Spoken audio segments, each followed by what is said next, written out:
Good evening and welcome to the Late Late Show with me, Irish Tommy.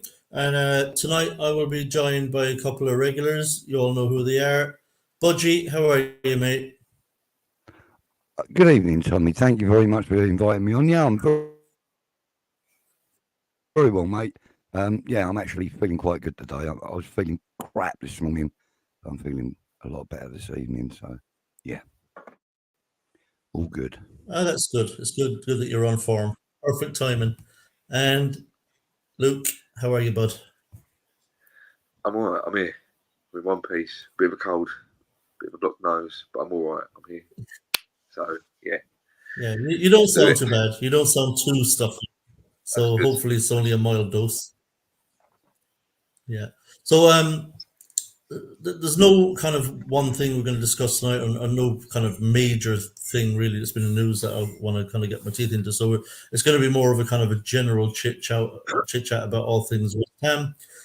I'm going to start actually with with this Europa League. Obviously a fantastic result at home to Freiburg. Having lost 1-0 out there. There was always a little bit of trepidation. You felt like, we should still be able to turn it around. But you never quite know with these things how you'll perform, how your opponents will perform. And I have to say, it was my first time meeting Budgie in person as well. Bumped into Budgie in the toilets of all places. And it seems to be a regular feature in my life. God's sakes. Yeah, but so it was great to meet Budgie in person, and but it turned out, Luke, to be quite an easy night's work in the end. Yeah, well, all the fear and loathing before the game about how we were going to try and secure ourselves a place in the quarterfinals was we needn't have worried, did we? We needn't have worried. But the only thing that makes you wonder is, have we have gone, in the first leg, in the same way we attacked the second leg, would we have needed to have worried? And look, we won 5-0 in the night. There's nothing to moan about. We had a great game. It's just one of those things. But yeah, no, it was.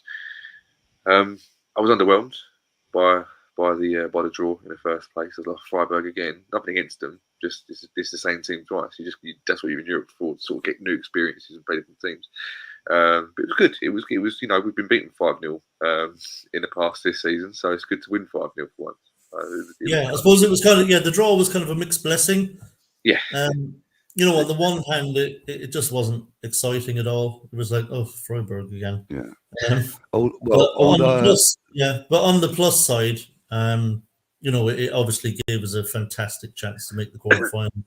And even despite the 1-0 loss out there, Budgie, you always felt like we were. Yeah, well, I was just about to say, all the groundwork for playing them had already been done like 6 weeks or so previously, or whatever it was, So, it was just like a refresher. They just had to do a little refresher on the team. They didn't have to put an awful lot of work into the research on them. So, they could concentrate more on the game. And I was actually quite surprised when we lost 1-0 away. I thought it would be a better game. I thought we would give them a better game. But, when we did play them on the Thursday at the London Stadium, yes, it was surprisingly good to watch.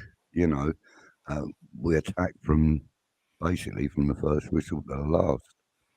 A few slack moments, but as you said, the highlight of my night was bumping into you, Tommy. It was great. Yeah, but I suppose, Luke, I mean, I was confident enough that we could turn it around, because we'd seen them twice before. We knew they were a limited side. We knew we were better. You always felt like we'd turn it around, but despite that, I was actually somehow still surprised at how little Freiburg offered, considering their position in the tie. That had a great result at home, winning 1-0. Coming to London, had something to fight for. something to build on. And I mean, it was really just to me, it was still a bit of a surprise just how little resistance they were able to put up. Yeah, because I was a little bit. I think I think they'd got better though, hadn't they? They'd become they got better. They were in better form throughout the group stage than they were when we first played them. And their goalkeeper got better as well. It was something like he wasn't that trusted, and then he's landed himself as third choice German goalkeeper or something like that. I can't remember what He's the under 21 keeper. That's right, yes, along them lines. But I think it was more to the fact that we just annihilated them. Like we just like it could have happened at any time. But switched on from the minute the whistle. Well, yeah, it was. I think they probably could have laid a glove on us if we'd have given them the time and space we did, like we did in the first leg. Yeah, we gave them far too much respect in the first leg. Do you know what? A little side note. I'm obviously not a fan of Moyes ball at the best of times, but I think sometimes it can benefit us in Europe. I think it's a European style. It would work better and it's easier on the. It's more easy to understand in Europe sometimes. Not saying Freiburg was the perfection of that, but Mourinho's done very well with it. Over the years with the way he plays with it, it's not easy on the eye. It's not attractive to watch at the best of times, but when you want to get the job done, it can work well. And I think, and to be honest, Luke, when you look at the game, it was probably very naive of Freiburg not to be a bit more pragmatic themselves. It would have been entirely probably practical from a tactical sense for them to play a kind of a low block system there and say, right, look, we know they're really good. They're at home. They're going to probably want to come out the blocks really quickly, high press, get after us. Let's just, sit in. Let's keep it tight, make it difficult for them, frustrate them, and then, maybe we can work our way into the game a little bit later on. But their tactics did seem to be quite naive, that they just come out and kind of played their game the way they normally would. Yeah, I think that there's two reasons. Given the difference in quality between the two teams, I mean, it was just never likely to work for them. Yeah, I think there were two reasons for that, Tom. I think, first of all, they had players back from injury that they hadn't got in their first pair of games against us, like their captain, for example. I can't remember his name now. And the other reason was because they had the 1-0 win at home. They were kind of comfortable. They felt like they had it in the bag. I think they were overconfident. Yeah. With that and the fact that they had players back from injury. I mean, I don't think they. I know. I mean, I don't think they felt the tie was over, but I think probably. I think they maybe. I think they felt comfortable. I think maybe they felt they were more of a match for us than they were, possibly. Yeah. And the other thing that surprised me, actually, Luke, forgive me because I don't remember the guy's name. Maybe someone in live chat or something will know it, but the guy that scored the winning goal after he came off the bench in the first leg, I was surprised he didn't start that game. He was on the bench again, and they brought him back off the bench. And when he came off the bench, once again, he was the only player up there for them that looked like he carried any kind of threat or was going to cause us any potential problem. He got a couple of shots off, they got a header in. Yeah. Now, they weren't threatening in the end. They were comfortably saved, but he was the one player that they had that seemed to have something about him up front that could trouble us in any way. I was really surprised he was on the bench again. Maybe they thought of it maybe a bit like Moyes does sometimes, where he thinks I'll leave this player on the bench, I'll bring him on later in the second half, and he can nick a goal or something, and then win the game 1-0, 2-1, whatever you like it, and that was their thinking. Like you said, Tommy, it doesn't. We will never know. Sorry, thank you, Richard. Yeah. Grigoric. I think he scored the game before they played us as well. I think as well. I'm not too sure if he started that game either, but yeah, their style was a lot different to where I think most people thought the way they would play against us. Maybe in their tactics they had different in their head, and then by the time they wanted to use their plan B, it was too late anyway. So they were just trying to play catch up. But to be honest with you, who knows? But if I don't really care either, because it was nice to see us just play a decent game where we just didn't really care. We had no fear. We took them apart, and it was a bit like, well, no matter what tactics they've got, it's useless tonight because we're just going to make them look like, you know, schoolboys versus grown men. It was almost like the team had a similar attitude to like the second half of the 16 season when we were leaving the bowling. You know, that second half of the season, the players seemed to really kick into another gear. It was almost like an overdrive for them. And they seem to do that, the team that we have now, seem to do that on Wednesday. I was not expecting that kind of a performance from them at all. And, you know, I think that, you know, you have to give props to every single one of them players that were on the pitch. Nobody was like a spare dick at a wedding. Do you know what I mean? And the other thing I really liked. Yeah, and the other thing I really liked is that we didn't let up. You know, at 3-0, we could have taken the foot off the gas and said, right, we'll just cruise to the finish line here. This lot have got nothing. But we just kept getting after them, kept going for goals and kept punishing them. And I suppose we're going to have to talk about that Kudus goal. That was unbelievable. Look, where we were, where me and you were standing, Budgie, he's basically running directly away from us. So he picks up the ball, not that far in front of us. And then he just goes on this run and he just keeps going and going. And then, you know, it's one of those where he starts out his run and you don't think too much of it. You think, oh, might be something on here. And then he keeps going, beats a player. Going to lay it off to Bowen or and then Antonio or something. Yeah. But with every second that passes, you start to realize, oh, hang on a second, he wants to go all the way here. He's going for it. And you start getting excited that, you know, he might actually, is he going to do something special here? Because you know he's capable. And then when he skipped inside that last defender, and then I'll be honest, I didn't think he was going to finish it because it was on his right foot. And it was an awkward, weird-looking kind of shot where he was off balance and it was kind of strange the way he hit it, but it snuck inside the near post. It perfectly fitted, you know, the situation. So, yeah. I mean, he took his second goal brilliantly as well. I mean, that Maisie run was unbelievable. That first goal, that Maisie run. I mean, that has already been, you know, quoted as being the goal of the tournament by, you know, the likes of Sky and TNT Sports and, dare I say it, the BBC. They've all said that is the goal of the tournament so far. And, you know, it's bloody hard to argue against that, even though we are looking at it through claret and blue tinted glasses. Still, no matter who you support. I mean, I showed that goal to my mate Mark, who's a Brighton fan. I showed it to my mate Paul, who's an Arsenal fan, my brother, who's a Chelsea fan, and all of them have just like stood there, chins down, like, what the hell? You know, how? And, you know, just full of awe. It was a brilliant goal. Absolutely brilliant. Yeah, and I mean, he's a special talent, though, isn't he? Like, he's, you know, he tried it a couple of times. You know, he tried a couple of those Maisie runs against Villa as well, and you know what it's done. Those couple of runs against Villa and that solo goal against Freiburg, and it just reinforces in my mind that I don't ever want to see Kudus on the left-hand side again. He's got no business playing on the left-hand side. He can't.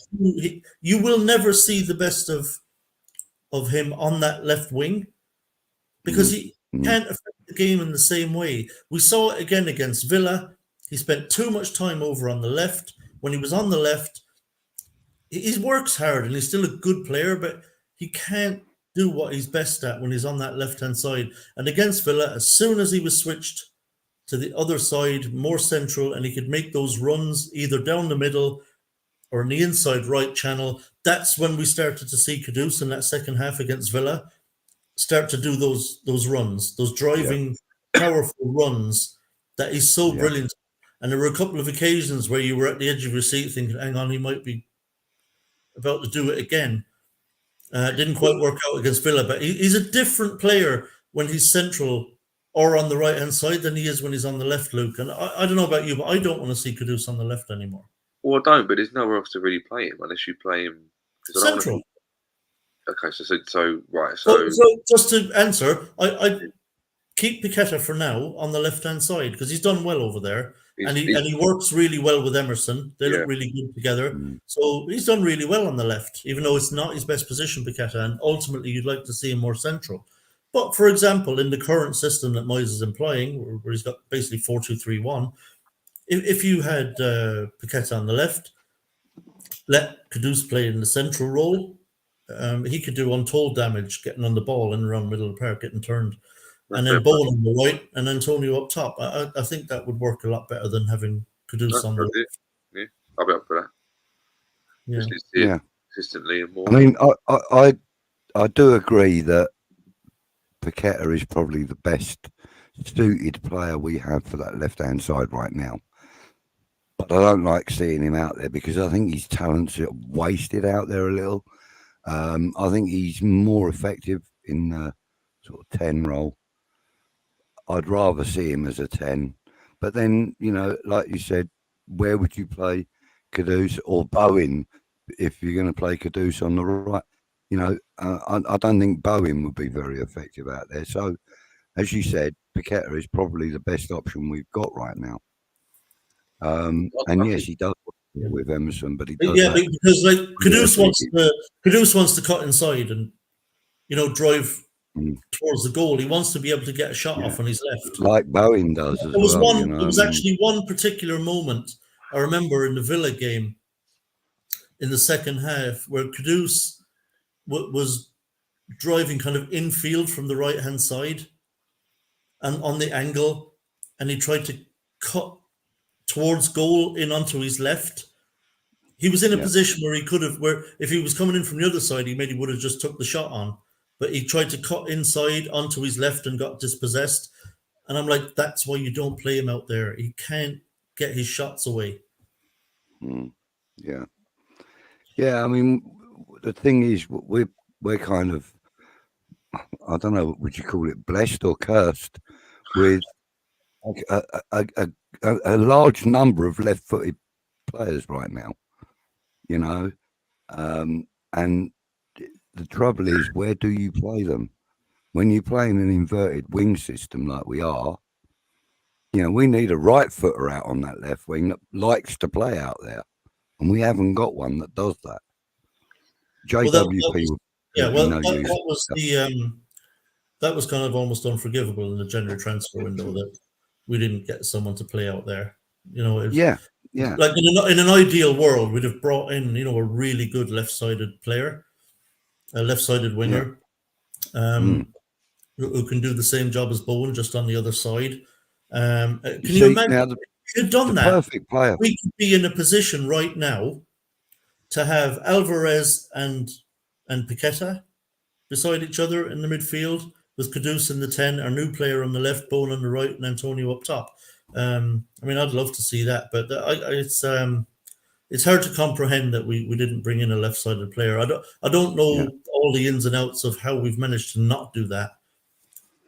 Just to bring in that one player, you know, considering that we let Fornells and Benrahma go, I mean, it's crazy that we didn't bring someone in there. But I guess that's probably for another day. We'll talk about the summer in a while, but that brings us on then, of course, to the draw. There's probably two teams you really, really wanted to avoid, which was Liverpool and Leverkusen. More so Liverpool, I think. But we got Leverkusen. Thankfully, you know, the away leg is first, so I think that does help a bit. You know, if we can keep it tight over there, we obviously still have a chance. But what was your initial reaction to the draw, Luke, when it first came out? Like, fuck, to be honest with you. But I actually wanted AC Milan just purely because I don't know how long this European adventure is going to last, and I wanted to see West Ham at San Siro, just like I wanted to see West Ham at the Nou Camp 2 seasons ago in the same scenario. We got Frankfurt instead. Well, that was really annoying, wasn't it, when they got knocked out? I like, fuck you, Barcelona. I wasn't convincing to beat them or whatever, but it's just the experience to see them out there. Obviously, we lost it, sort of, takes the waxing off it. But I would have been more worried about them if Karabakh they only just beat Karabakh. And I watched a few highlights from the first leg where Karabakh, I think they went 2-0 up or 2. I can't remember what it was now. But they played. Yeah, they look very vulnerable at the back. They played ultra Moyes ball, like it was like the second goal they scored in the first leg. Karabakh, it was like just a ball over the top, and it was so easy to beat them because of their high press. They're a very, very good team. Leverkusen, Xabi Alonso's done an amazing job with them this season. He's turned him into an absolute powerhouse in the German league. They're unbeaten this season. Blah, blah, blah, blah. You name it, they're doing it. They've been fantastic, and fair play to them. I am one of these people that maybe naively, I prefer to play the big teams rather than play the small teams. My mantra is to be the best, you got to beat the best. It's like when England play in a tournament and we go, if we can avoid these, we can avoid these, we'll get this. No, I don't know. Let's go and play the Germanys, the Spains, the Frances. Let's not go and try and weasel our way into the final and try and sneak it. No, let's not do it. Let's go and try and prove to everyone that we are the best and we deserve to take the big boys out on the way. Yeah, it's if you lose, you lose, but you've lost to, as long as you give it a go and give yourself a bit of a showing, then it's fine. So I'm more than up for Leverkusen. I'm just hoping in a way that we go through to the semi-final when it's AC Milan, because like I said, I've still got the dream. I missed out on Nou Camp and Barcelona, so I don't want to miss out on San Siro this time. So yeah, what was your initial feeling when the draw was made, Budgie? Do you know what? My first reaction was, oh, brilliant, we're going to go and do a Lyon like we did 2 years ago. That was my initial feeling, right? That we're going to go and absolutely shock Europe by going over there and absolutely smashing them. I mean, what was it? We did Lyon 3-0 away, wasn't it? 4. Nobody expected that. I wish it was 4. Yeah, but it was 3, and it was beautiful to watch. I mean, I was watching it over here in this country, obviously, but I that was my first initial reaction. Was brilliant. We've got one of the big boys. That was my initial reaction. I was just happy that it was a team that's on everybody's tongue at the moment because they're doing so well in the Bundesliga. I don't know, like, obviously when the draw first came out, I thought, all right, that's a tough one. That's a tough one. But I didn't mind because this one now is exciting. They're flying it under Xabi Alonso. They're top of the Bundesliga by about 10 points. They haven't been beaten all season, domestically or in Europe yet. And you're thinking, but that's the kind of challenge you want, right? That's right. We're not European newbies anymore. We're not mugs, and last season that was us. Unbeaten in Europe and that. I think some of the talk about Leverkusen has been a little bit over the top, if I'm honest. I know they're going very well in the Bundesliga. I think largely because Tuchel is not doing a particularly good job at the moment at Bayern and will be leaving in the summer. I think Alonso has come along at the right time for Leverkusen. He's done a really good job with them and improved them. But Bayern Munich this season have really fallen off for their normal standards. They're struggling. And as for the rest, there are a couple of other what you would call good sides in there. But it is still the Bundesliga. In Europe this season, they haven't played anyone of any particular note. They've played all teams you would expect them to beat. But we're a Premier League team, and we've got European experience, and they've shown vulnerability. As you say, I mean, they last weekend they beat Freiburg 3-2. So, and as you say, they were that close to getting knocked out by Carabao. They had to score 2 goals at home in injury time to go through. Now that won't happen too often, where you get scored twice in injury time. But I think they're going to find West Ham are quite a different animal to anyone else they've faced. We've got experience. European football seems to just suit us for some reason. I think the European game being a little bit slower, I think just suits our players, suits the way we play. We seem to thrive on that. And, we've beaten big teams. We've knocked out Sevilla. I mean, they're the kings of the Europa League, let's be honest. We knocked them out, stuffed Lyon, and who knows what might have happened, against Eintracht Frankfurt if Cresswell hadn't been sent off. Remember, there was only a goal in that tie. We were only one goal down in that tie. Who knows what happens? But we went out. And they were the eventual winners. So the more I've thought about this tie, I know they'll go into it as the bookies' favourites. And I know in most neutrals' eyes, they'll feel like Leverkusen will probably knock us out, and they might. But I think we've got a better chance than a lot of people think in this tie, particularly as we're away from home in that first leg. They won't like our low block, like at all. We will not make it easy for them over there. Like, if we can come out of there, even with a 1-goal deficit, we're still in this tie. We get them back to London. It would be incredible if we had a lead to bring back. But if we were level with them, bringing them back to London, or even if we went out there and lost 1-0 or 2-1, believe you me, we are still right in that tie when we get them back to London. I think we're absolutely capable of putting them out. If it was Liverpool, I'd say, just fucking forget it right now. But just give them a fucking place in the semi-final, because I just don't see how we can beat them. I wouldn't be that concerned about Liverpool. Moyes is terrified of Liverpool.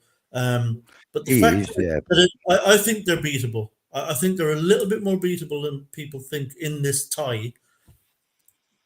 Whatever happens, I'm convinced we're gonna be very. Who did Liverpool get? Can't remember. Give me 2 seconds. Weren't Roma, was it? No, hold on. No, Roma are playing AC Milan. Atalanta. Atalanta. But that ain't an easy game either. No, they're all. I think they're all good draws. To be fair. Yeah, they're all going to be a hard game. Yeah. Atalanta have got no chance. Hand on heart, I'm not kidding. I don't think Atalanta have got a chance. They had the first legs at home, Liverpool, Anfield as well. So they might have to, go ultra low block and try and just take something. I don't know. Well, Italians, if there's one thing they can do, I guess it's defend. But I think they're going to have to do that, Atalanta. They're going to have to kind of defend for their lives at Anfield and just try and keep themselves in the tie. But I think ultimately it'll be fruitless. If they've got this far in it, though, they're no mugs. No, but it's Liverpool, though. It's That's all I'm always. Yeah, but where was I?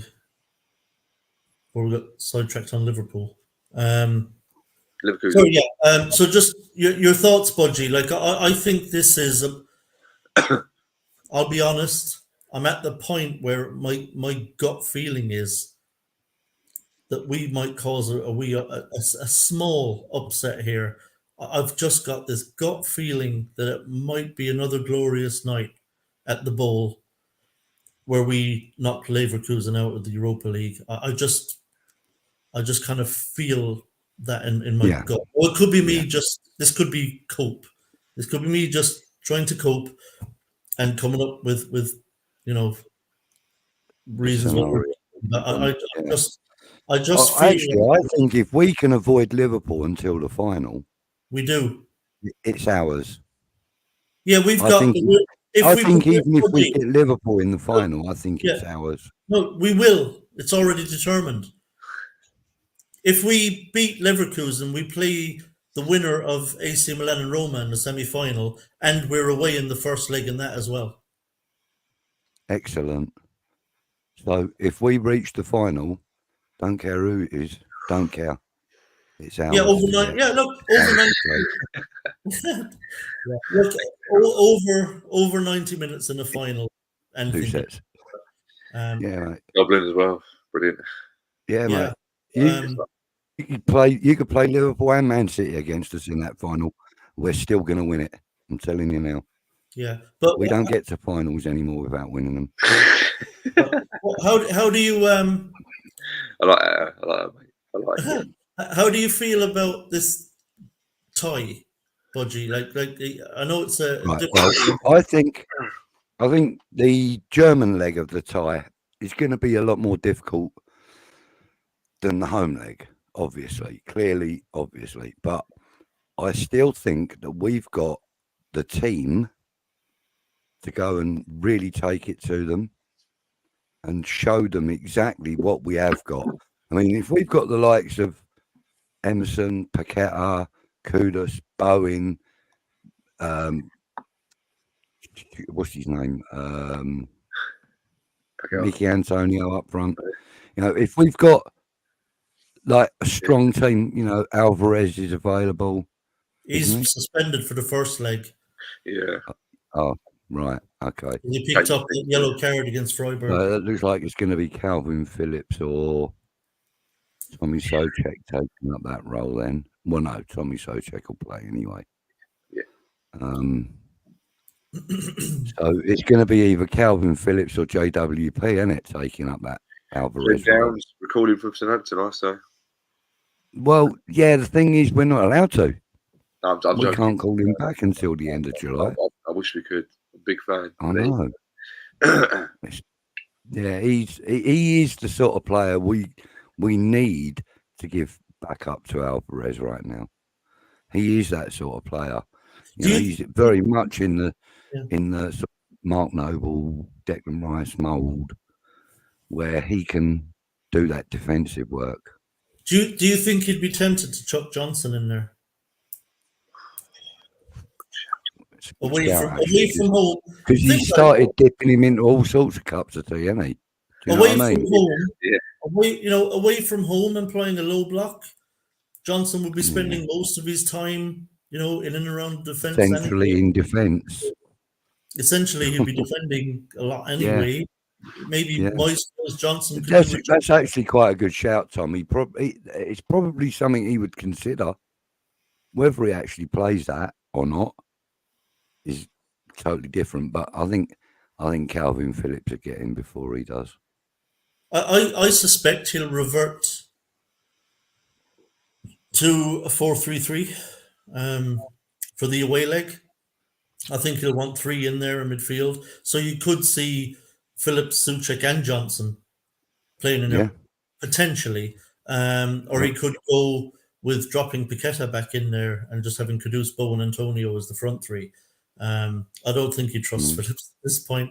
So we could see Paqueta, Johnson, Souček as the midfield 3. You know, so there's not many options, Luke, really. I think he will play Phillips because if not, he'll be classed as a waste of money. He's sitting there on loan, earning 150k a week or whatever it is. He's brought the guy in for a reason. He's not had a great start, but it doesn't mean to say he can't have a good game out of nowhere. You know, I think he's a good player in there. He just needs a bit of confidence. He needs the opportunity as well. And I think sometimes with maybe an away game is what he needs. Not being in front of the home fans thinking he's going to get 60,000 fans moaning every time he loses the ball, whatever. But look, he's played big games. He played the Euro final for England. You know, he's played for big teams. He knows what you know, stress and. I'm not saying I'm a big fan. I'm talking like I'm his biggest fan, but I'm not. I'm just saying that him as a footballer, who he's played for, the games he's played in. I think there's a player in there. He's just had a bad start. He's got no match sharpness. I think there's going to have to be some. There's going to have to be some sort of correlation here with West Ham. They're going to need to say, look, he hasn't played recently, or when he does play, doesn't play for very long. Gets taken off or whatever. Alvarez isn't playing that game, so he needs to be a match finished. But we need to sort of have some contingency plan where we think, right, you know, give him 90 minutes before that first leg. Just give him something to work on, because if you're going to be low confidence and then you're bumped straight into a game away, high pressure, we want to get some sort of result there, he's going to be 10 times more nervous than he would be in another game in the Premier League, for example. So I think the important thing is that I don't, whether he will. So Alvarez is unavailable for Newcastle as well, isn't he? Newcastle and he's suspended for our next two Premier League games. Right, and one Europa. And one in Europa. Yeah, I mean, look, I think I agree. Why not play Phillips up at Newcastle? You know. Yeah, give him some sort of game time where he can have 2 bad games and then play blindly in the Europa League. just give him some sort of West Ham way. Yeah, I mean, I think I've got a question for you two, lads. Do you think that, with the Jesse Lingard loan spell that we had, that we kind of expect too much from our loan players now? Yes and no. Because it was so successful, No, I don't. I think Moyes did. I think Moyes thought, I'll chuck him in and he'll have exactly the same impact, even though they're completely different players in completely different positions. So I think it's. I don't think there was a lot of thought that went into it.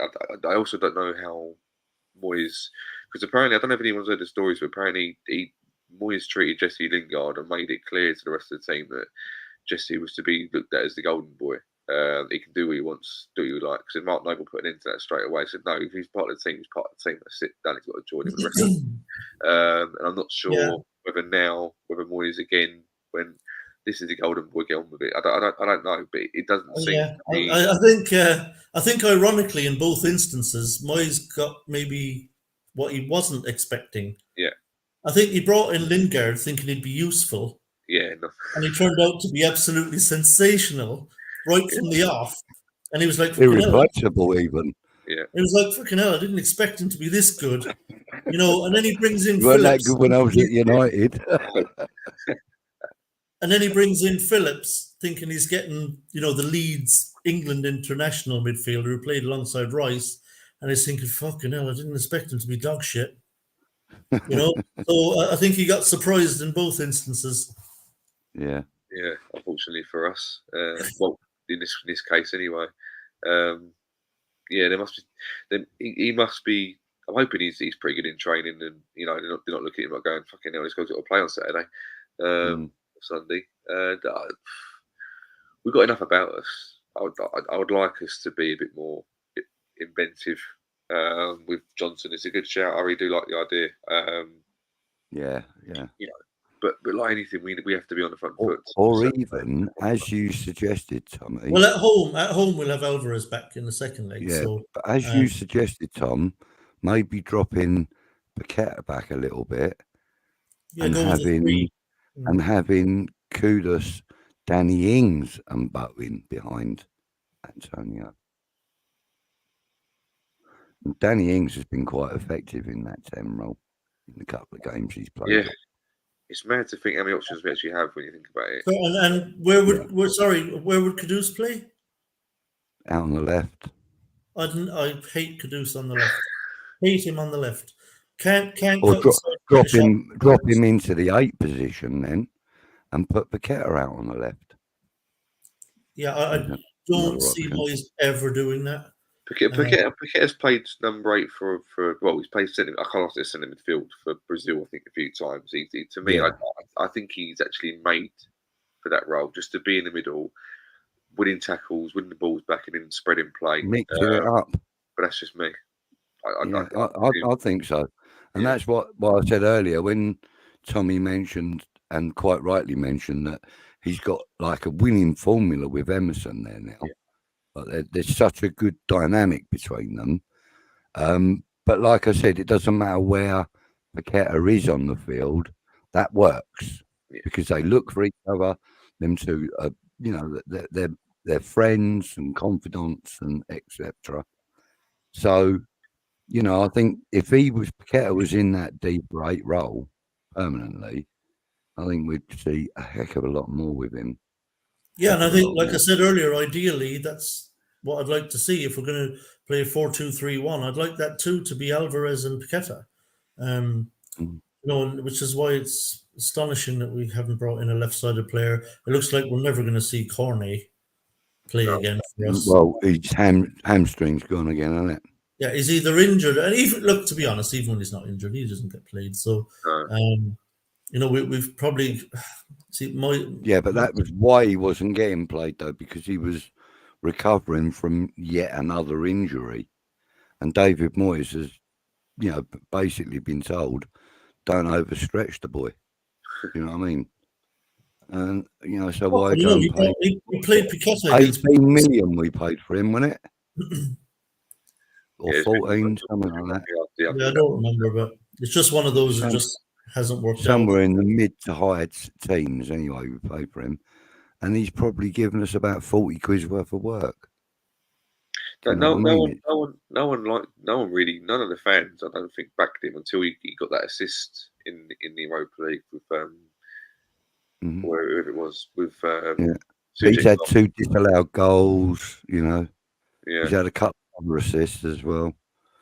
But I'm a big fan of his. I've got to be honest. I am a big fan of his. I like him.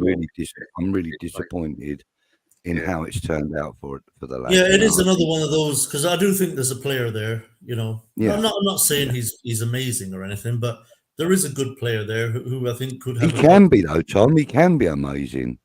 I mean, you see him when he was playing in France or when he was playing at Burnley. He did some pretty amazing stuff, mate. Don't get me wrong. I'm not saying he's. He was very, very important to Burnley when he was there. Very important. Yeah, he was. He had a great season in a Burnley team that got relegated, and was very impressive for them. Certainly would have, had he been able to stay fit, I think he would have brought a lot more to the team than Fornals or Benrahma. But it just, unfortunately, hasn't worked out for him, and he just can't stay bloody fit which is amazing for someone who doesn't actually play. To be so injury prone when you're not even really playing is quite a feat, really. But look, it is what it is. And we'll obviously, closer to the tie, we'll get into it. Our predictions and all that stuff, and how we're feeling closer to the time. I kind of hope Leverkusen are still unbeaten when we play them. It would be a bit special. Hold on, you just know the fact that if Moyes goes and beats the unbeaten record, it's going to be all over TalkSport, all the media. They're all going to be like, how can West Ham fans slag off Moyes now? He's beating the unbeatable. Oh my God, this man has pulled up another sword from the stone. Oh my God, the man is untouchable. These West Ham fans need to learn some respect. It's gonna be all like, I'll be joyous. Yeah. I'll be enjoying it. We'll be the deluded fools yet again. Yeah. I'll tell you what. I'll take it if we're in a semi. If we're in a semi-final against AC Milan, I'll take it. There is that. What sport not about? I don't give a fuck. I'm going to be delighted. Is that who you want, AC? Yeah, I want AC as well. Oh yeah, I mean West Ham, AC Milan. Come on, that's what talk about. It doesn't get much more glamorous, does it? No, yeah, Real Madrid, yeah, Barcelona. Yeah, but they're in that same bracket. Right? I know they're in the same bracket. But if there's probably one game, if someone said to me, right, one game before you die, what do you want to see? I'd say Real Madrid, West Ham, Bernabeu. That would probably be my ultimate. Yeah, yeah. 5-0. Yeah, it'd be 5-0 and quite traumatic on the night, but it would still be a great occasion. just to see us grace the hollow turf. That's all I want to. Yeah, that would be nice. But for me, it'd have to be West Ham Groningen in Holland. All right. I've been to the ground. It's tight, but it's big. It's quite tight, and it is hostile. Right. It is so hostile, you would not believe. Even the home fans get a bit worried, you know what I mean? Because the ultras and that out there are just nuts. I was saying to someone the other day, I was like, when you see these like Greek things, like with all the pyros and the ultras going mad, right? I watch some of these games and I see the players about to kick off, and you've got all the atmosphere going on there, right? And I think, how do these teams lose? Like, you got that much support behind you, and you're thinking, how did these not go out and get absolutely pumped and annihilate teams 3 or 4 nil every game? Like, you got to think, if you're a manager, you're just going, right, how do I get these players up for it? You just shove them all out onto the pitch and go, look at that, look at all that. You're telling Instead me, of looking at your mates and all that, All right, look at I'll play the game. I'll play the game, Budgie. Forgetting about glamour ties for a minute. Mm-hmm. If I was to go for like atmosphere, like to go to an away game at West Ham in Europe, I think I'd love to go away to Galatasaray. That would be absolutely insane. It would, yeah. You'd have to have body armor and crash helmets on. be like in some sort of army fucking. Yeah, You know what I mean?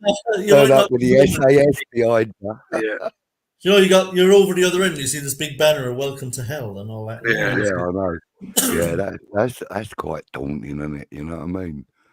Welcome to hell. Because I've always felt like I'd love to go to like just to experience like the world's biggest derby games. You know, like some of the absolutely. I'd love to go to the River Plate. Boca Juniors. I mean, there's been all sorts happened at them games. Yeah, they're absolutely insane. There's been births, there's been deaths. You know what I mean? There's been weddings, all sorts going on at the stadium at them games. Yeah, absolutely insane. It's mad when you're not going for the football, isn't it? Like if you want to go there but not for the football, it's like you just want to experience. Yeah. Or you know, like I'd like to visit the Allianz Arena as well. That's a stadium I'd love to visit. In Munich. Yeah. I'd love seen to go, it from the outside. I've flown another derby would be that Galatasaray against Fenerbahce. That would be that's insane as well, I reckon. Yeah. I mean, I still don't think you can beat a London derby, mate. I think the atmosphere at a London derby is just fantastic. Which is not compared to those. Yeah. It's not on the same level as that in kind of hype and so on and so forth. But for pure, what's the word I want to use? Tribal vibes. Right. Can't beat it. In Premier League terms, yeah. There was I think the West Ham 1-0 Spurs Lanzini was like that for me. When we tried to stop. Well, we basically did help stop Spurs winning the league against Leicester. I think it was, against Chelsea. Obviously, Lanzini scored his goal. That was a mad game. And what was the other? There was. Where did you at the Sevilla game, the home game against Sevilla? Yes. Was that better than that one? Yes, it was. I think, but for different reasons. For different reasons, it was like you wanted to beat Spurs because of you wanted to stop Spurs getting any success. It was like it was Spurs in the first place, and then the added benefit of trying to stop them from achieving what we didn't want them to achieve. Sevilla was more of a fact that it was you could just tell the atmosphere. It was like we're the newcomers. We want to. We're already behind, so we need to score a goal. It's not just getting a draw out of games. Like we need to score. It was Sevilla who were the top boys in the Europa League, so everyone wanted to be. It was our first season in the Europa League, and we were playing. At that point, I was a David Moyes fanboy at that point. That tells you how good we were back then. Same as. And it was. I think. I don't know if you two went to the Frankfurt game semi-final, but I did. Because it was in the summer. The Sevilla game and the Lyon game and the Frankfurt game, but mainly the Frankfurt game. But there was almost like a party vibe. Like it was almost like a summer. It was chilled. The weather was quite nice. It wasn't too. It was. I mean, it was almost like being in a fan park, wasn't it? Yeah, it was. Like it wasn't big final sort of thing. It was a fantastic atmosphere. Relaxed. All the fans were together. It was all the vibe was all like. I'll tell you what it is. Well, it's confidence. You just genuinely felt confident to win the game. You felt like and every tackle, every pass. That's something that I think makes a difference in games. And it's not always the fans' fault, it's not always the players' fault, but it's when you're back from minute go, even before the game's kicked off. But like everything a player does is met like you just scored a goal. Like if you make a good pass, or if you just about miss a pass, or if you make a tackle. Do you remember the Newcastle PSG game this season in Champions League when Dan Burn done? I think he slid into one of the PSG players and got a throw in, and the whole stadium erupted, and he celebrated in front of the fans. Newcastle fans got pelters for that. They got said, "Oh, it's embarrassing you're celebrating a throw in." I thought these people just don't understand football. Don't understand the emotion, the magnitude of what that game represented, and that was, I think, that for us was our Sevilla at home. It was the first one that we were getting used to it by Lyon. Lyon was like the next one. We were at home for the first legs, just try and make the best of it. That was a bit of a nerve. Plus, like the confidence from the players and the fans was absolutely up here. Like our confidence levels were so high because we'd already dispatched Sevilla, who were perennial winners of the competition, and then dispatched Lyon with ease, really, in the end. And so everyone was confident that. Look, Eintracht Frankfurt, obviously we knew they were a very good side. They're not Barcelona out, but again, they're not, one of the top teams in Europe. I mean, we felt like, we could do this. We could make the final here. And we're all thinking, oh, wouldn't you, let's pray for, West Ham Rangers final or something, would be amazing and stuff. And unfortunately it wasn't to be, but I mean, that was an amazing run. We don't quite have that vibe this year because, we're in the quarterfinals. This time 2 years ago, we had already dispatched Sevilla and we were facing into the game against Lyon. But it's not quite the same vibe because it was Freiburg and we played them in the group stage. And we feel like we've kind of cruised to the quarterfinals, really. There's a lot. I think there's a lot more going on with the club now. Anyway, I think the ethos has changed. A lot more fans are against David Moyes. They're a lot more against the way we play football now. There's a lot more opinions about the way that the West Ham go about their business, the team, the tactics, the whatever. There's a lot more negativity at a time when I don't. But do you think there's also probably less novelty? Yeah, we're getting used to it now, and we're like, right. Well, we have an expectation now. We've won the Conference League. It's like the dream has come true, and we now know we can win a trophy. And we're like, right, because we know that obviously we're at the cups. We got to keep our head above the water where the league is concerned, where the Europa League is concerned. We're all sort of thinking that, we've got nothing to lose, mate. Eh?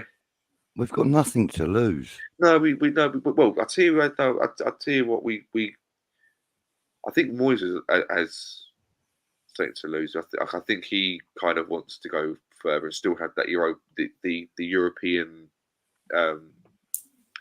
what's it called, reputation that he's got. And I think if he gets knocked out, but that's what I'm saying. We got nothing to lose. We should go into every one of these games believing we can win it. But this is what's it, because I think for that time, because the first campaign in the Europa League was, like you said, we were newcomers. It was new to us. We were just buzzing off the fact that we were in it in the first place and going far. We were playing good football. We were confident. Second season, last season, obviously, we had the relegation battle. We had the World Cup in between, so that got him. Obviously, David Moyes' thing has grown, and so the negativity has grown within the fan base. And now anything that happens bad, it gets toxic 10 times quicker than it would do normally. We're all on the edge about what players are going to be fit, where they're going to play. Whereas back then, I think we knew who was going to play every game. Pretty much, we knew where they were going to play, how they were going to play. Is if we could do it now, we go in. Oh well, is he going to play him? Is he going to play there? Is he going to play out of position? Is he going to be fit? Is he going to do this? Where he's going to play? Is Zuma going to be able to play 2 games a week? That sort of stuff. So, I know what you're saying, and we should. You're totally right. We should go in with full confidence. But I think there's a part of me that the whole club is in a different ethos than it was a couple of years ago, and that's the only thing that kind of. I do think though, if we get a good result in Leverkusen, let's say we go out there, we get a 1-1 draw, right? Great result. I think the atmosphere for the second leg will be similar to the Sevilla one, because we're playing a very good side that we're still kind of slightly underdogs against. Slightly, they're a very good team. We know they might come over there and beat us, and I think that anxiety will be there, and the desire, like, for us to go out and put in a performance. And when you've got that anxiety because you're playing a good side, and it's 1-1, and this is a big, big, big night. This is a huge occasion, huge game against a really good side, and I think the fans that anxiety will turn into atmosphere inside the ground. Yeah. Actually, I'll make you right there, Tommy, because 2 seasons ago, when we played Man City at the last home game of the season, when Mark Noble was retiring, that was added on to the fact that we were playing champions elect, and it also added on to the fact that we were playing, a squad full of world-class internationals. I mean, and there was quite a buzz around the stadium before kickoff, and then when we screamed ahead with 2 goals from Jarrod Bowen, the atmosphere inside that stadium, literally, if you could have bottled it and sold it, you would have been a multi-millionaire in 24 hours, because it was incredible in that stadium. I mean, I was in row 6, right by one of the corner flags, Bobby Moore end, and that atmosphere was just electric. It was so good, so good. And I didn't witness the Sevilla home game. I didn't go to that. But I was at the Lyon one, which was also on par. Yeah, I think if there was one game I could kind of go recent history, that is, recent history that I could go back and be at, I think it would be that Sevilla game at home. Yeah, me too. Even That's watching the one game I do regret that I missed. Yeah, even watching it on the telly, it was just astonishing. Because when I'm watching games like that, I can't help it. I have to turn the volume up that bit extra. You know what I mean? Because you kind of want the atmosphere to come into the room, and watch it. And I mean, just it's weird though. I mean, you watch back the video of the fans before the game, like in the bubbles and stuff with the lights and the pyrotechnics and stuff, and it's like, oh fucking hell, I'd love to be there. Yeah, it's weird though, because when you're in the stadium, you feel the atmosphere. You're part of the atmosphere. You contribute to the atmosphere, right? But when you're watching it at home or in the pub, even like if there's a group of you watching it somewhere, there's an atmosphere, and you get the atmosphere from the stadium coming through the TV, but you also get commentary, which we don't get in the stadiums. So it's a completely different buzz for me. I mean, I love watching the games, like the away games and all that. I don't get to them, but there's nothing. Can I just while I remember, can I ask you both a question about the Conference League final? Mm-hmm. When Paqueta played the ball through to Bowen, because I was right here where I'm sitting right now watching it. TV's right in front of me. My son was here. He's West Ham. Sinead was here. She's West Ham. And when the ball was played, I knew Bowen was onside. Right. There was no doubt in my mind. I could see the line, and when the ball was played, and I was immediately up off the couch. I was like, he's onside. Like in my head, he's on. I knew he was onside. Just needed him to finish. But my son and Sinead didn't get quite as excited because they weren't sure. They weren't sure if he was on or off. Yeah. What was it for you two? Did you both know he was on like I did, or were you like not sure if it was going to get chalked off or not if he finished it? Or...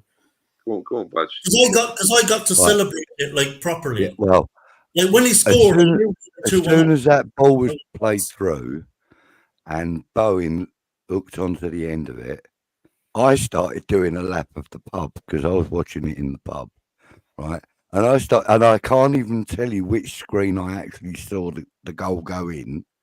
There's about 8 screens around the pub, and I can't tell you which screen it was that I actually saw it happen. But as soon as that commentator said "now," when the long drawn out "now," I just turned to one of the screens and saw the ball going in the net. I was already doing a lap of honour around the pub. Well, Mate. you knew he was on my onside. way. I was already on my way. Yeah, Yeah. mate. Listen, had I been on that pitch, I'd have been in with the crowd at that point. Yeah. Before the ball had even hit the back of the net, I knew it was going to be. I just Yeah. knew. Did you know he was on, Luke? Well, being about 10 pints deep, I could barely see myself through. I was. Do you know what it was? Did you celebrate it like he was onside? I was. There's a pool table in front of me. I was sprawling all over that. It was. So for the last few years, I've been down a local pub with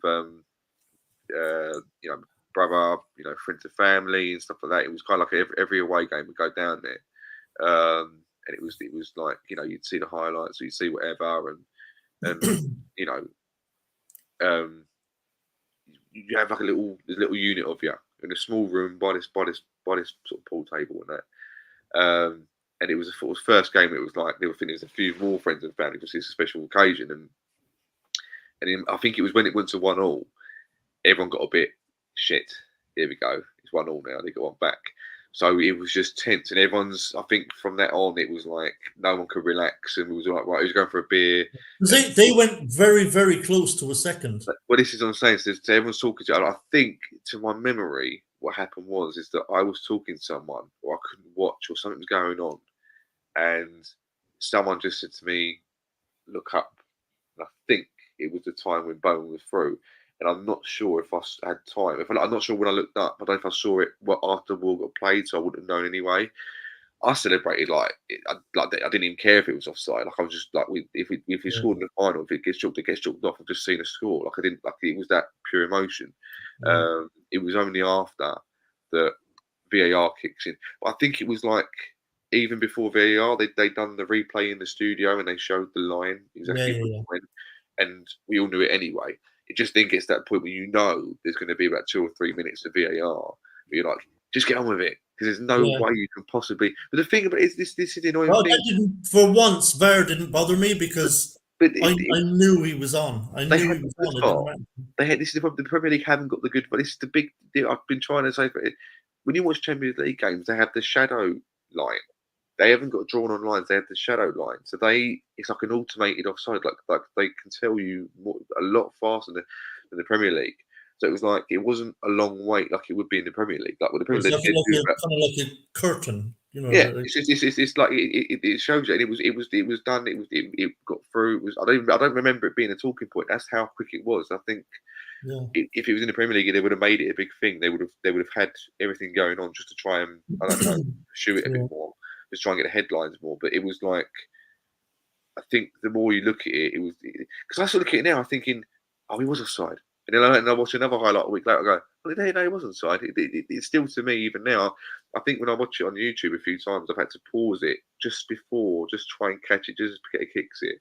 To know myself, definitely. I was very, I'm very thankful that the camera angle that they happened to be on screen when Paqueta played the ball was basically looking right across the line. It was that wide angle, so you could see all the players, and you could see right across the line where Bowen was. The camera but the one they were using, right? The camera angle at the time when you were watching the game on the telly, TV camera, just happened to be the camera that was elevated at the side of the pitch and happened to be virtually in line with Fiorentina's defensive line. So I don't remember that. That's if you watch it back, the camera's virtually in line with Fiorentina's back four. Yeah. I was up in body weight. So you could see he was onside from the camera angle. It was just the perfect camera to have on it at the time, on the game at the time. And the funny thing was, earlier that day, me and Sinead were talking about the final that was coming up that evening. We were saying, wouldn't it be just perfect to win it in the 90th minute, like a 90th minute winner? Like the thing you dream of is that we win it in the last minute, and it's like this perfect thing, isn't it? And I remember saying to her, as long as it's Bowen who's put in and not Antonio. If Bowen is put in, he'll score it. If Antonio is put in, we can forget about it. Off the keeper's knees. As it turned out, it was Bowen. And I'll tell you what's more, not only did I know he was onside, I knew he was going to win it for us. You Mm. put I that knew on. he was going to win it. You would try, in that situation, you would put your money on Bowen finishing. Have you seen him? He spoke about it this week. Have you seen him talk about the goal? No. Bowen? Yeah. He said he got put through.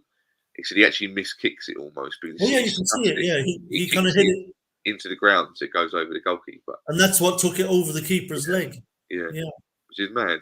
It's this the one miss kick you get is the one that goes in. Yeah. Once I Some calmed wins down a us bit, a trophy. actually, when I was looking back at it the next day, like the winning goal, because obviously it's all over the place, I couldn't believe that Fiorentina defender didn't take him out and take his red card and just take it to extra time and take their chances. I was like, how have you not? If I'm that defender for Fiorentina, I am 100% hacking him down. I don't give a shit. Give me my red card. I'll hack him down. Free kick is very likely not going to be scored. And then we take it to extra time. And you know what Italian teams are like? We just keep it, try and get it to penalties or whatever. And Maybe there's a chance that he thought he was offside. Maybe he's thinking, well, VAR take this back and it'll be offside. Fuck me, I wouldn't be waiting to find out. He's one-on-one with your keeper in the 90th minute in a final, in the European Cup final. Fuck that. I'm taking him out. I'll have to. Do you know what? Hacker. Do you know what I'm gonna do? I'm gonna hold on. And I'm pretty sure his manager absolutely fucking dug him out. After the game, you could see him. He was going fucking mad at him when he budgied. Did you see the manager go mad at the defender? And I'm pretty sure. I haven't heard any audio of it or anything, but I'm pretty sure he was saying, "How have you not taken him out?" Are you looking at it, Luke? I'm waiting for the advert to fucking finish. Yeah, if you're that defender, you've got to take him out. I'm trying to hold on. Where is it? If you watch the angle of the original angle of the goal, can you see he's onside? Let's get this up on here. Oh yeah, this is it. Have a look. You see that angle I'm talking about? There. That defender is right behind him before he gets to the penalty area. Look at Moyes. Go on, Moyes. Turn it on. I think Robbie Savage put it on the commentary. Have a look. Yeah, hold on. Have a look at it yourself. You can. Do you see what I mean about the? I'm trying to get the right angle. Sorry. Yeah, that's it. Have a look. No, that's the angle. You could see he was onside. Yeah. That defender, take him out. Yeah, you're right. Take him out. You're right. Thankfully, he didn't. But yeah, we'll never forget that. All in the name of fair play, Tommy. Yeah, that's almost as bad as the Di Canio catching the ball at Goodison Park, isn't it? When the keeper went down injured. That was hilarious. Harry Redknapp lost his fucking mind. 32,000 people going, "What the fuck is he doing?" He's like, "Paolo, what the fuck are you doing? Just score." He's like, Harry Redknapp killed him for that, didn't he? Yeah, Paolo, what are you doing? Just rather he scored first and then done it after. Good, yeah. Yeah, but look, I'll let you guys go now because I know it's getting a bit late on a Friday night for you both. But really appreciate you joining us. Fingers crossed. Obviously, we'll speak again. Hopefully, you know, before the Leverkusen game. But obviously, it's an international break as well. I've been persuaded. I've been trying to save the money. I was persuaded this week to get the second leg tickets. So I've got mine. 40 quid, I think mine was. So yeah, me too. Hopefully it'll be a good night. It'll be an experience. Yeah, I'll tell you what. I've just come back from London. I was at the Freiburg and Villa games. I met Budgie at both actually. Yeah. You. Yeah, and so I'm not gonna make the away leg for the Leverkusen game. So I'm absolutely praying that we get through and the AC Milan get through, because that second leg at home, I don't think I'll be able to go to Milan. I'm not sure. I don't think I'd have much hope of getting a ticket for the away leg. But if I could be, at the bowl for West Ham AC Milan second leg in a European semi-final. I mean, if you'd have said that to me a few years I ago, wouldn't even mind being in a bar in the middle of Milan watching that. yeah. But still, I mean, like if you'd have said to me, even just a few years ago, like that, West Ham could possibly be playing AC Milan in the European semi-final, I was saying you're smoking something, and it's very powerful. But the possibility is still there for us. So I'm just praying we can get it done against Leverkusen. That would be amazing. Just imagine that 3 years in Europe, our longest ever run in Europe, 3 semi-finals. Be nice, wouldn't it? Not a bad record, is it? 2 semi-finals and a win. And a trophy win, it will be amazing. But do you know what the problem's going to be, though? Consecutive years of getting to a semi-final. Do you know what the problem's going to be? Like, in all likelihood, we're not going to win the Europa League, right? I think we all know that. In all likelihood, it won't be us. But imagine if we don't qualify for Europe next season. It's going to be weird. It's actually going to be weird and very disappointing. It'll be a little bit deflating for us to actually not have any European football next season, wouldn't it? Yeah. It'll be disappointing until the moment we lift the FA Cup following season. I'll take that. That would. I would. No, but even but see, like that would shine the buttons on your jacket. I don't know. I don't think eventually, but not at the time because your FA Cup don't start even until January. And I know what he's saying. So not having European football now because we're a little bit spoiled. Absolutely. Third season on the bounce, it would be really kind of disappointing to. It's that word again, isn't it? Expectancy. Yeah. I must admit, it's been for me. I know. Obviously, me being a West Ham fan, it's quite strange to say this, but I've been found it quite strange. Chelsea not being in Europe and Spurs not being in Europe. It's not like I don't want it, like I want them to be, but it's just you just genuinely you get used to getting knocked out, don't you? You get the old but no, but it's just it's true. Yeah, when you put it that way, when you think about it, like Tottenham and Chelsea are not in Europe, but Brighton, West Ham, what they were. Villa. And I think that Liverpool are in the same competition as us this year in Europe. I'll tell you what, if you look at this like quarterfinals on in the Europa League, some of the teams in there like could be fucking Champions League. Yeah. You got Liverpool, you got Leverkusen, AC Milan, Roma. Yeah, they've all been in it at some point. Yeah, I mean that could be, they could be Champions League quarterfinalists. So it's such a strong competition now, the Europa League. I mean, it's really grown in stature and it's a fantastic competition now, Europa League. It's taken very seriously. It's very highly respected now. I don't know if you remember when it first came about, people didn't really think all that much of it. It's like it was all about Champions League, but over the course of the last number of seasons, people have really started to take it seriously. And I don't mean the clubs themselves because it's now a path to the Champions League, but as a trophy in its own right now, like even fans like feel like if you win a Europa League, that's a huge deal. It's a huge deal. It is a major European trophy now in people's minds, and I think it'll be interesting. You never know. West Ham could be the first team to win. Whether the Conference League will be able to do the same thing. Obviously, it'll never get to quite the same level. In the same way that the Europa League will never be quite the same as the Champions League. But I think the Conference League, if you look at it, the first 2 winners are Roma and West Ham. If Aston Villa go and win it, and other clubs like that go on and win this trophy year on year, people are going to look at all those winners and say, you know what? I would like to win that bloody trophy. That is actually still a trophy that carries some prestige. And I think the Conference League will get there in the end. It took a while for the Europa League. Yeah, providing the Super League don't start getting involved. Well, it isn't it? Tiny little bit. Well, I think they've essentially, from next season, they've kind of essentially turned the Champions League into that. Yeah, that's what I was thinking. But it ain't going to stop the Super League from happening. I don't see it. I don't see it myself.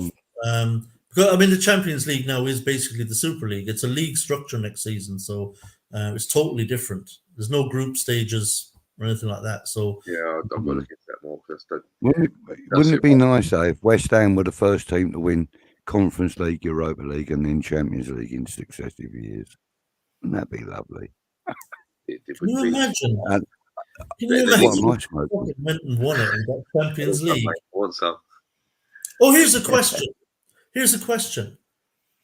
Let's say something crazy happens and we go and win the fucking Europa League and find ourselves in Champions League next season. Would you want a group you felt you could get through, or would you want a Newcastle-style group of death where you get to play PSG, AC Milan, Dortmund, teams like that? Because we're not going to win Champions League, right? So would you like a group of death for the glamour of? Yeah, I would. I'd have. Would you like I'd have. a group that you might be able to get out of? No, I'd go with something like AC Milan, Barcelona, and Bayern Munich. That would suit me. I They're think- the three I'd really love to go to. I'd personally mix and match. I'd have one elite team and then two others that you can beat, so that you're still going to get to see one decent team home and away, but you could have a chance of going through as runners up in the group. That's what I would personally go with. Well, your dream obviously would be like Real Madrid. Yes, that's what I'm saying. Yeah, I'm being very greedy by doing it, and I'm being very technical by mixing and matching. But yeah, that would be my way of doing it. But I see what you're saying. I can't decide. So basically, what you're saying is a seeding type of affair where seeded groups are put into one pot, and lower seeds are put into another pot, and that's sort of like your mid-table, and then your lowest seeds. So you get like one from each pot and maybe two from the middle seed. Yeah, so we could get like Real Madrid, and then we'd be back a toppler or something. What seed would we even be? Would we be a third seed or a fourth seed? I don't know, but yeah, you could get like a team from Norway or something. You could get Molde or someone, in the group. Yeah. Obviously, that's winnable, and even the second seeded or Celtic. Team, you could even get like the worst second seed team. You know what I mean? Like, so you could get a group that you had a chance of getting out of, but still have that glamour tie against Real Madrid or Juventus or someone. Yeah, that'd be yeah. We can only dream. We're not going to get there. So no. It was just a hypothetical. Never say never. That's true. Never say never. But like when you think about it, I mean, okay, Newcastle didn't get out of their group. Ended up actually finishing bottom. Now they were robbed in Paris, completely and utterly robbed with that penalty decision. But I mean, what a time to be alive if you were a Newcastle fan. Yeah. I mean, every but they game. were also arse-raped at every game. Games. 6 games. You're home and away to Dortmund, home and away to PSG, home and away. Who's the group? AC Milan. Like, Jesus, 6 games. Like, it must have been dreamland. Imagine the buzz of the fan base. It's just game after game in Europe is like this huge game. And it's like, I mean, that would be amazing. Yeah. Yeah. Anyway, listen, we'll leave it there. Really appreciate you chaps. Appreciate obviously everyone as usual in the live chat, and anyone who's watching it back, please leave a comment with anything you have to say and anything you heard, any of your viewpoints. I always read them. But as always, Budgie and Luke, really appreciate it. Hopefully we'll get you on again soon when we can get our teeth maybe into some Premier League or properly or I'm sure it won't take long. No, hopefully we'll have something more to talk about. But Definitely be here for the Europa final for you. How's that? Go on, son. Top man. We'll do it live from Dublin, chaps. How about that? Live from Dublin. That's what I want to hear. That's what I want to hear. Up the Guinness. Up the baby Guinness. Yeah, mate. Yeah. All right. Cheers, chaps. Appreciate it.